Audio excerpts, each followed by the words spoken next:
دے دیجیے بھیا۔ وعلیکم السلام ورحمۃ اللہ تعالیٰ وبرکاتہ۔ آئیے ہم اور آپ سب سے پہلے اپنے اس نبی کی بارگاہ میں خراج عقیدت پیش کریں جس نبی کی شان و عظمت و رفعت و بلندی کا مقام یہ ہے کہ جب بھی پیاسوں نے آ کر کہا یا رسول اللہ پانی نہیں ہے تو آقا کریم صلی اللہ علیہ وسلم کے دست مبارک سے دست مبارک کے انگلیوں سے پانی کے چشمے جاری ہوئے۔ آپ کی انگلیوں کی وہ شان کی جب بھی آپ نے کہا انگلیوں کا اشارہ کیا ڈوبا ہوا سورج پلٹ آیا، جب بھی آپ نے انگلیوں کا اشارہ کیا تو چاند دو ٹکڑے ہو گئے، جب بھی آپ نے درختوں کو حکم دیا تو پیڑ جھونکتے ہوئے بارگاہ مصطفیٰ میں حاضر ہوئے اور حکم پا کر پھر وہ اپنی جگہ چلے گئے۔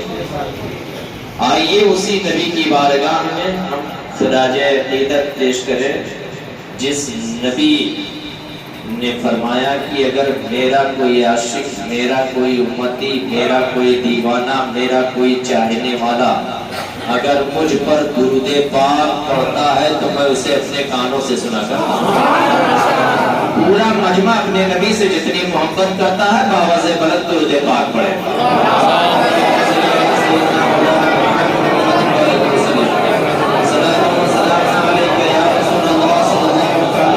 نبی اور آل نبی پر ایک مرتبہ اور باواز بلند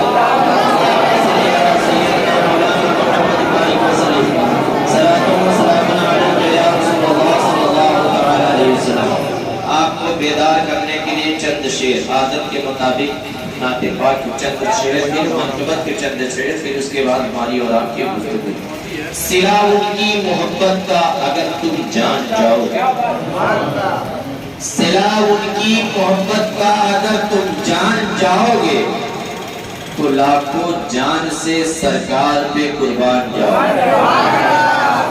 سلا ان کی محبت کا اگر تم جان جاؤ گے تو لاکھوں جان سے سرکار پر قربان جاؤ گے۔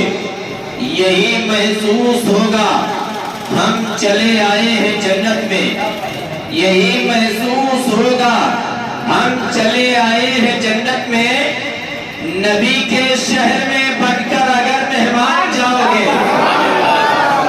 یہی محسوس ہوگا ہم چلے آئے ہیں جنت میں، نبی کے شہر میں بن کر اگر مہمان جاؤ گے۔ اور ابو بکر عمر عثمان کو پہچان لو پہلے، ابو بکر عمر عثمان کو پہچان لو پہلے، یہ دعویٰ ہے علی کو خود بخود پہچان جاؤ۔ ابو بکر عمر عثمان کو پہچان لو پہلے، یہ دعویٰ ہے علی کو خود بخود پہچان جاؤ گے۔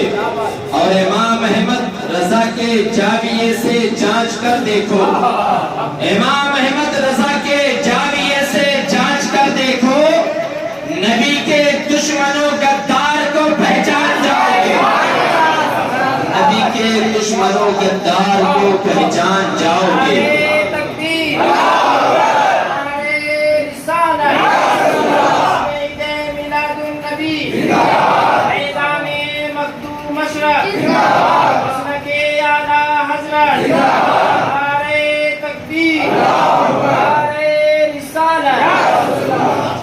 آئیے ہم منقبت کے چند شعر اس سلطان کی بارگاہ میں پیش کرنے جا رہے ہیں جس سلطان کی سخاوت کا عالم یہ ہے کہ جب بھی روتے ہوئے آئے ہیں لوگ ہنستے ہوئے گئے، جس سلطان کے در کی یہ خاصیت ہے۔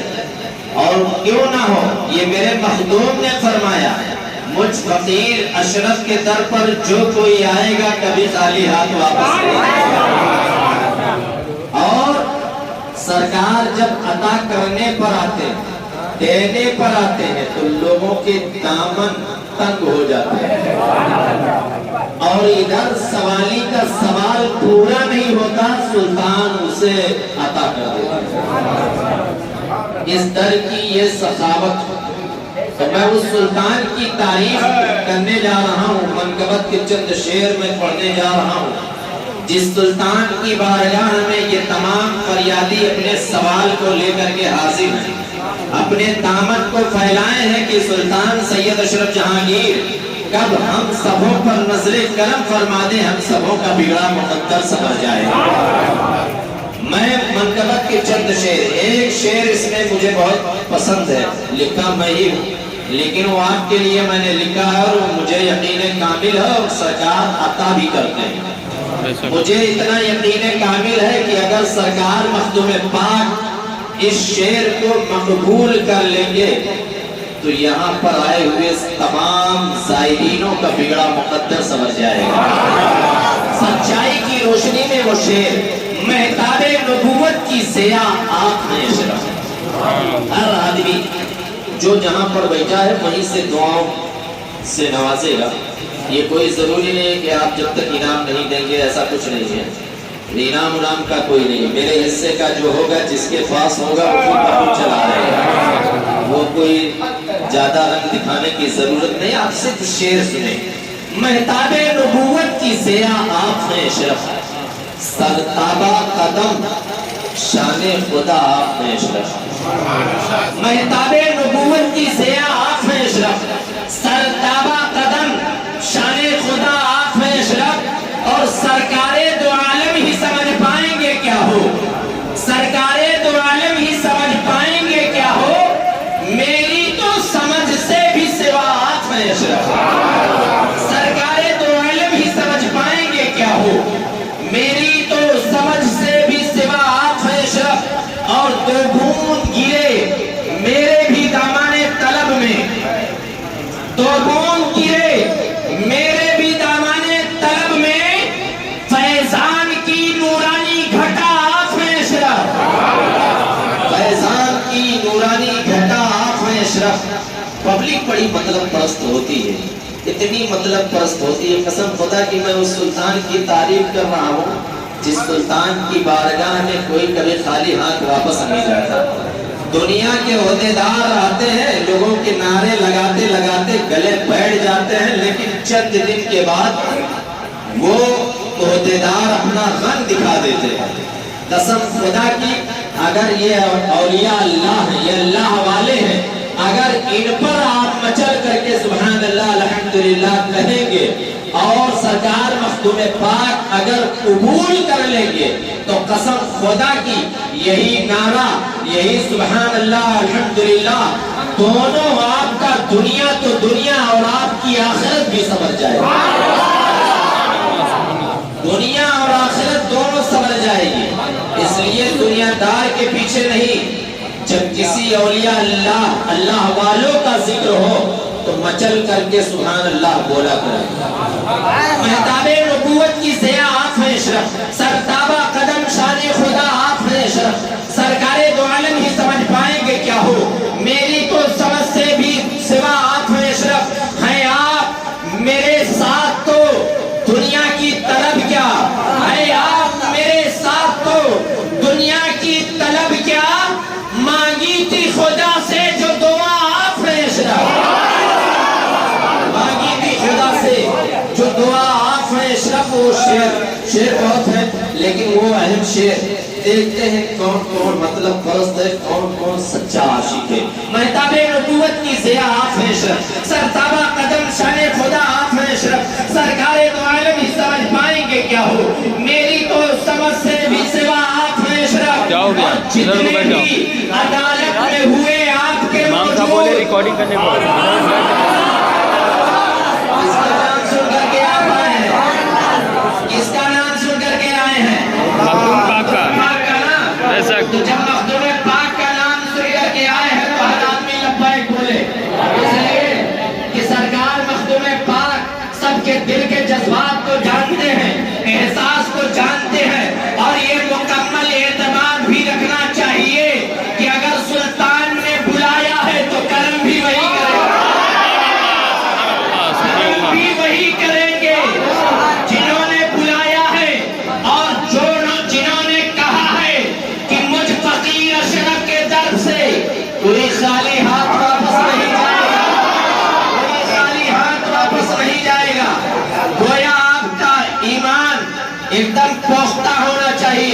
کہ سلطان نے بلایا ہے تو کرم ضرور کریں گے. سچائی کی روشنی میں وہ شیر مہتاب نبوت کی ضیاء آپ ہے اشرف, سرتابہ قدم شان خدا آپ ہے اشرف. سرکار دو عالم ہی سمجھ پائیں گے کیا ہو, میری تو سمجھ سے بھی سوا آپ ہے اشرف. اور جتنے بھی عدالت میں ہوئے آپ کے موجود, جتنے بھی عدالت میں ہوئے آپ کے موجود, ان سارے مریضوں کی دوا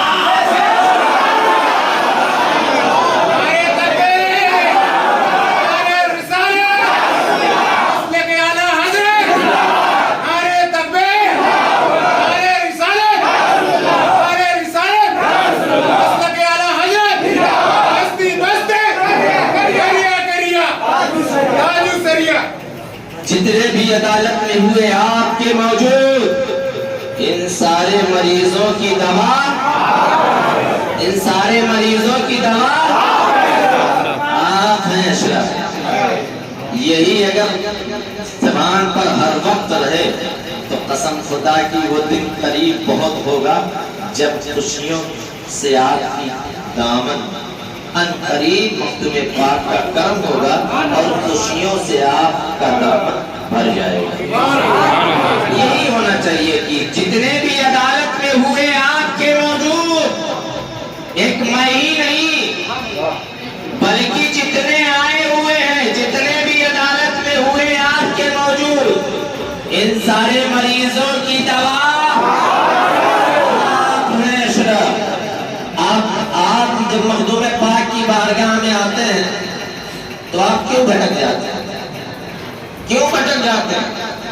میں آپ کو بتاتا چلوں, مخدوم پاک کی ہی کی عدالت صرف کی چوچا مقدسہ میں ایک ہی آستانہ جو سرکار مخدوم پاک کا آستانہ ہے, اور صرف انہی کی عدالت ہے, باقی کسی کی کوئی عدالت نہیں. یہ کسی دنیا دار کی عدالت نہیں ہے. روپیہ پھینکو, بیان چینج ہو جائے, فیصلہ بدل جائے. یہ ایسے ولی کی بارگاہ ہے, یہاں جب بھی فیصلہ ہوتا ہے سچ کا ہوتا ہے. جھوٹ ظاہر ہوگا, دودھ کا دودھ, پانی کا پانی ہوگا. یہ ایسا دربار ہے کہ یہاں کسی کی تقویٰ, کسی کی پرہیزگاری, کسی کی دولت, کسی کی عزت, کسی کی شہرت دیکھ کر کے فیصلے نہیں ہوتے. یہاں جب فیصلے ہوتے ہیں تو دل دیکھ کر کے فیصلے ہوتے ہیں. اب آپ اس عدالت میں حاضر آتے ہیں, دنیا کی عدالت, دنیا کی جو عدالتیں ہیں اس عدالت میں کس طریقے سے کہاں کیا کرنا ہے, لوگ جو پھنستے ہیں تو جاننے کی کوشش کرتے ہیں اور پیسہ بھی دیتے ہیں, جانتے بھی ہیں, پیسہ بھی دیتے ہیں, جانتے بھی ہیں. لیکن جہاں بزرگوں کی بارگاہ کی بات آتی ہے تو لوگ عقل سے پیدل ہو جاتے ہیں, عقل سے پیدل ہو جاتے ہیں. مثال کے طور پہ ہم سے کسی سے بحث و مباحثہ ہو, ایک مثال دے رہا ہوں, کسی سے بحث و مباحثہ اپنے بھائی سے ہو, مومن بھائی سے ہو, یا میرے پڑوسی سے ہو جائے تو ہم کرتے کیا ہیں, ہمارے اندر یہ خوبی ہے کہ جب مان سمان کی بات آ جائے گی تو لوگ یہی کہتے ہیں میں ان سے کمزور تھوڑی ہوں, ایک آگ دوئی کولا بک جائیے تو بیچ دیں گے, لیکن ان کو ہم دیکھ کر کے رکھیں. لوگوں کے یہ جملے ہوتے ہیں, ہم ان سے کمزور نہیں ہیں, لوگوں کا یہ جملہ ہوتا ہے. لیکن میرے بھائی میں آپ کو بتاتا چلوں, ہم دنیا کے رسم و رواج کو جاننے کے لیے طرح طرح کے علم, طرح طرح کے لوگوں سے ملاقات کرتے, لیکن ہم یہ کیوں نہیں کرتے کہ ہمارے بزرگوں نے یا ہمارے مذہب میں کس چیز سے منع کیا گیا ہے, اور علماء سے مل کر کے ہم جائز اور ناجائز کو جانیں اور جائز اور ناجائز پر عمل کریں. جو جائز ہو وہ ہماری زندگی میں شامل ہو, جو ناجائز ہو اسے میں خارج ہوں, ہر شخص کو خارج کریں. لیکن نہیں, جن حضرات کو کل کی محفل میں شریف ہونا ہو وہ شریف ہو سکتے ہیں, لوگ پہنچ رہے ہیں. میں آپ کو بتاتا چلوں, مخدوم سانا کی بارگاہ میں لوگ آتے ہیں. حاضری کے شرائط، عدالت میں جو لوگ بیٹھتے ہیں اس کی شرائط، آپ کی توجہ میری طرف ہونی چاہیے. ان کا جو کام ہے ان کو کرنے دیجئے، آپ کا جو کام ہے آپ پوری توجہ. جنہیں شامل ہونا ہو وہ شامل ہو سکتے ہیں. حاضری کے 11 شرائط ہیں. کتنی؟ منہ سے بولو. 11 شرطیں ہیں. اب یہ مت کہیے گا کہ مجھ کو معلوم نہیں، ہم سنے نہیں، یہ سب نہیں ہونی چاہیے. اسی لیے میں آپ سے بلوا بھی لے رہا ہوں. اس لیے کہ عقل سے اتنے پیدل لوگ آتے ہیں. یہاں اعلان کرو بھیا موبائل سوئچ آف کر لو، لیکن جو دن 2 مرتبہ کے علاوہ اگر 3 مرتبہ 4 مرتبہ اعلان ہو جائے اس دن بتا کہ کیوں نہ کہ موبائل ضرور ہو جاتا ہے. میں نے یہ دیکھا ہے. 2 مرتبہ کیا تو نہیں، 3 سے 4 مرتبہ اگر احتیاط کر دیا کہ بھائی موبائل سوئچ آف رکھو تو اس دن ادبدا ہے کہ کسی نہ کسی کی موبائل ضرور بچ جائے گی. ایسے ایسے لوگ. 11 شرطیں ہیں. کتنی؟ اول شرط سنیں، حاضری پر بیٹھنے سے پہلے نیت شریف میں غسل کرنا لازمی. اور لازمی ایسے کوئی، اس میں 2 چیزیں، اس کے 2 فوائد ہیں. انشاءاللہ تعالیٰ کل وقت رہے گا تو ہم بتائیں گے آپ کو. آپ نیت شریف میں 1 مرتبہ غسل کر لیے بس بہت ہو. 40 دن کا چلہ آپ نے کیا، 1 دن غسل کر لیے بہت ہو گیا. بار بار روزانہ صبح شام غسل کرنے کی کوئی ضرورت نہیں. جتنا غسل کرنے سے آپ کو فائدہ نہیں حاصل ہوگا اتنا آپ کو نیل کے پانی پینے سے فائدہ ہوگا. میں اس کی مثال دے بھی چکا ہوں. حاضری پر بیٹھنے سے پہلے نیت شریف میں غسل کرنا لازمی ہے. دوسرا، غسل روزانہ ضروری نہیں ہے مگر شرط ہے کہ پاک رہے. شرط ہے پاک رہے. تیسرا، اگر مریض یا مریضہ مسلمان ہے تو اس کو حاضری سے پہلے وضو کرنا ضروری ہے. کیا کرنا؟ وضو کرنا ضروری ہے. حاضری سے پہلے 2 رکعت نماز نفل، چوتھا ہے یہ. حاضری سے پہلے 2 رکعت نماز نفل پڑھنا اور پھر اصال ثواب کرنا حضور مخدوم پاک کے روح اقدس کے. مردوں کے لیے اولیاء مسجد، عورتوں کے لیے جنانی مسجد. ٹھیک ہے؟ مردوں کے لیے اولیاء مسجد، عورتوں کے لیے جنانی مسجد. 5واں، دوران حاضری ادھر ادھر دیکھنا یہ اچھی بات نہیں. نہایت اطمینان اور سکون کے ساتھ بیٹھے، نگاہیں نیچی ہوں یا تو پھر سرکار مخدوم پاک کے روضے کی جانب، گنبد کی جانب. اینا کی بغل کون بیٹھا ہے، اس کی حاضری کیسی چل رہی ہے، اس کے ساتھ کوئی ہے کہ نہیں ہے، لاؤ خدمت کر دیں. نہیں، ایسا کچھ نہیں. جس مقصد سے تم آئے ہو اپنے مقصد میں لگے رہو، ان کے مقصد میں نہ لگے، اپنے کام سے کام کرو. 6واں، ایسا لباس نہ پہنا جائے، ایسا لباس نہ پہنا جائے جس سے کسی کی نگاہ پڑے اور ایام حاضری بدن سے کھسک جائے. ایسا لباس نہ پہنا جائے. کسی کی نگاہ پڑے سے مراد اتنا چمکدار نہ ہو، اتنا ڈیزائن والا نہ ہو، اتنا بھڑکیلا نہ ہو کہ پہننے کے بعد چیکا نہ دیکھے کہ وہ دیکھنے لگے ارے فلانے بڑا اچھا کپڑا پہنا ہے، بڑا بہت بڑے گھر کے لوگ ہوتا ہے نا. ایسا لباس نہ ہو. ٹھیک؟ اور ایسا لباس نہ ہو کہ جس سے حاضری کے دوران ادھر ادھر کھسک جائے، بدن کے اعضاء لگنے لگے، دکھائی پڑنے لگے. 7واں، کسی قسم کی خوشبو نہیں لگا سکتا، اپنے بالوں میں خوشبودار تیل بھی نہیں لگا سکتا. 8واں، لپسٹک، میک اپ، قیمتی زیورات عورتیں قطعی طور سے استعمال نہیں کر سکتی. اب آپ دیکھ لیں جتنے مریضوں کو آپ لے کر کے آئے ہیں، کتنے کے گھر کے لوگ ایسے ہیں کہ جو ان لوگوں سے پرہیز کرتے ہیں. آپ خود دیکھ لیں اور پھر اس کے بعد آپ کہیے گا کہ لیٹ کیوں ہوتا ہے مخدوم سمنا کی بارگاہ سے. 9واں، اگر مریضہ نوجوان تو اس کے ساتھ محرم کا ہونا ضروری ہے. گھر کا ایک فرد اس کے ساتھ رہنا ضروری ہے۔ 10واں ایام حیض، ناپاکی کی حالت میں عورتیں ناپاکی کے حالت میں درگاہ روح آباد کیمپس کے اندر بھی نہ آئیں، ٹھیک؟ ناپاکی کی حالت میں درگاہ روح آباد کیمپس کے اندر بھی آنا منع ہے، اس علاقے میں آنا منع ہے، عدالت میں بیٹھنے کی بات بہت دور تھی، ٹھیک؟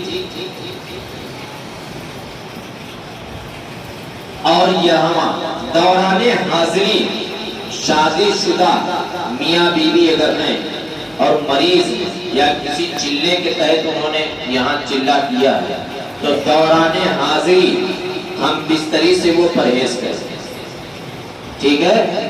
جتنے دن مخدوم پاک کی بارگاہ میں رہیں گے اتنے دن پرہیز کریں۔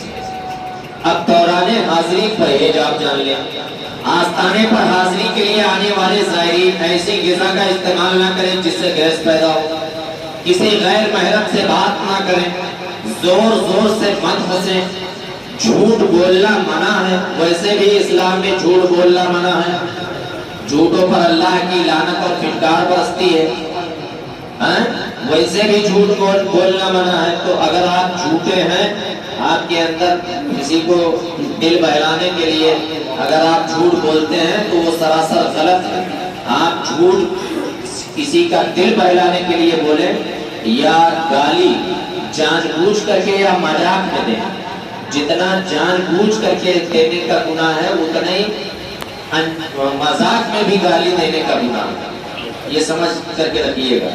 دل بہلایا وہاں جاتا ہے، جھوٹ بولنے کا حکم وہاں ہے کہ اگر کسی کی جان آپ کے جھوٹ بولنے سے بچ سکتی ہے تب آپ جھوٹ بول سکتے ہیں، ورنہ اجازت نہیں ہے۔ سمجھ رہے ہیں؟ جھوٹ بولنا منع ہے، کسی پر جھوٹا الزام تہمت نہ لگائیں، کسی کے بارے میں غلط رائے قائم نہ کریں، زور زور سے چلانا یا جان بوجھ کر کے سر پھٹکنا، چغل خوری کرنا سخت منع ہے۔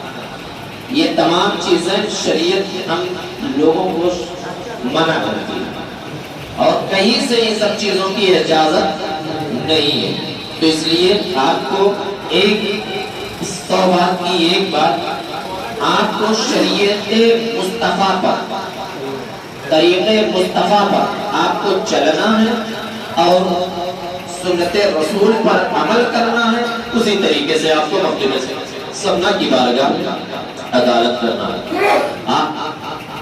اور ایک اہم چیز، حاضری میں بیٹھنے کی جگہ، یہ بڑا مسئلہ ہوتا ہے، کچھ زیادہ دماغدار نہیں بیٹھیں گے تو مخدوم صاحب کے دروازے ہی پہ بیٹھیں گے، اوپر بیٹھیں گے۔ میں آپ کو بتاؤں یہ دنیا دار کا معاملہ ہے، ایک دنیا دار کا مثال ہم دے رہے ہیں۔ مثال کے طور پہ اگر آپ کا معاملہ کسی کورٹ میں آپ کا معاملہ کوئی چلا جائے تو آپ جب جائیں گے کورٹ میں، جج کرسی پر بیٹھا ہوگا تو کیا آپ جائیں گے جج کے سامنے کرسی لگا کر کے بیٹھیں گے یا اس کے برابر پہ بیٹھیں گے؟ نہیں بیٹھیں گے نا۔ جب بھی آپ جائیں گے پوری طریقے سے آپ کھڑے رہیں، یہاں تک کہ اگر گمچھا باندھا ہے، گمچھا اگر اپنے سر میں پگڑی باندھے ہیں تو آپ سمجھیے ترنت آپ کو پھٹکار لگے گی، آپ نے کورٹ کی توہین کی۔ یہ اپنے ہندوستان کا رول ہے، ہندوستان کی کورٹ کا یہ رول ہے۔ تو آپ یہ جانیں مخدوم پاک کی یہ عدالت ایک روحانی فیضان کے لیے، روحانی بیماریوں سے علاج کے لیے یہ ہمارے لیے ایک عدالت ہے، اور یہ عدالت ایسی عدالت ہے کہ جسے آپ سمجھ لیں کہ یہ سپریم کورٹ دنیا کا ٹھکرایا اسے اگر پناہ مل سکتا ہے تو یہاں مل جائے گا، لیکن یہاں کا ٹھکرایا دنیا میں کہیں پناہ نہیں ملے گا، دنیا میں کہیں نہیں، اور دنیا تو دنیا آخرت میں بھی اسے جگہ نہیں ملے گی۔ آپ سنیں تو آپ عدالت کے لیے آپ کو نیچے جانا پڑے گا، آپ نیچے چلے جائیں، اپنے روم پہ چلے جائیں، لیکن اوپر عدالت کی کوئی جگہ نہیں ہے۔ صبح حاضری میں جناتی مسجد کے جانب بیٹھ سکتے ہیں، آپ جناتی مسجد کی جانب صبح کی عدالت، زائرین کے ساتھ کوئی معقول آدمی نہیں ہے تو جسے اس کے ساتھ کوئی ذمہ دار شخص نہیں ہے تو وہ تینوں وقت صحن آستانے پہ بیٹھ سکتا ہے. کہاں بیٹھ سکتا ہے؟ صحن آستانے پر بیٹھ. صحن آستانے پہ جگہ نہیں ہے، وہ عدالت کا وقت ہو جائے وہ اپنے روم پر، لیکن دل لو جو لگی ہو مخدوم سبنا کی جانب لگی ہو، وہاں پہ بھی عدالت کر سکتا ہے. ٹھیک. دوپہر کے وقت اگر آدمی ذمہ دار لوگ ہیں نیز شریف کے کنارے بیٹھ سکتے ہیں. شام کے وقت صحن آستانے پر بیٹھ کر حاضری دینا افضل ہے. ٹھیک. بعد نماز مغرب مختصر سا آپ لہد خانے میں تھوڑی دیر آپ بیٹھ جائیں یا وہاں قدم بوسی کرتے ہوئے چلے جائیں، اس لیے کہ آخری غسل سرکار مقدم پاک کو لہد خانے ہی میں دیا گیا تھا. آپ وہاں بھی انشاءاللہ تعالیٰ کل حاضری کے وقت کب سے کب نہیں ہے. اور اس کے بعد چراغ شریف، کچھ لوگ ایسے ہیں کہ جو چراغ کو روم پہ گئے چراغ جلاتے ہیں، گھر پہ بھی لے گئے چراغ جلاتے ہیں، پتہ نہیں کیا ہو گیا. میں آپ کو ایک دم کھلے لفظوں میں بتا دوں، چراغ کہاں کے لیے؟ وہ گھر کے لیے. اور کون سا چراغ یہ بھی ہم کل بتائیں گے. چراغ گھر کے لیے آپ آ نہیں پا رہے ہیں، آپ کے پاس پیسے کی کمی ہے، آپ کے پاس مجبوری ہے، گھر کے اخراجات اکٹھا کرنا ہے، کمانے والے ایک ہیں، آپ نہیں آ سکتے. تو یہ کوئی ضروری نہیں ہے کہ آپ مخدوم صاحب کی بارگاہ میں بھیک مانگ کر کے یہاں پڑے رہو گے تبھی آپ کی سنیں گے، ایسا کچھ نہیں. سرکار مخدوم پاک نے ہمیشہ بے سہاروں کو سہارا دیا. یہ نہیں کہا ہے کہ آپ کولا بیچ کے ہمارے کی یہاں ایک چلا کرو، یہ کہیں نہیں. اور ایسی منت مانگو کی اوقات کے باہر ہو، اس کو پورا کرنے کے لیے ایک آدھ حصہ بیچ کر کے تب وہ پورا ہو، یہ سب نہیں. مخدوم صاحب نے جو کام کیا ہے وہ طریقہ مصطفیٰ پر کام کیا ہے اور بے سہاروں کو سہارا دیا. تو ان کا کام ہے بے سہاروں کو سہارا دینا، نہ کہ آپ یہاں جب تک پڑے رہو گے بھیک مانگ کر کے لے کر کے آؤ 40 دن 1 سال 2 سال پڑے رہو تبھی سنائی نہیں. میں آپ کو کھلے لفظوں میں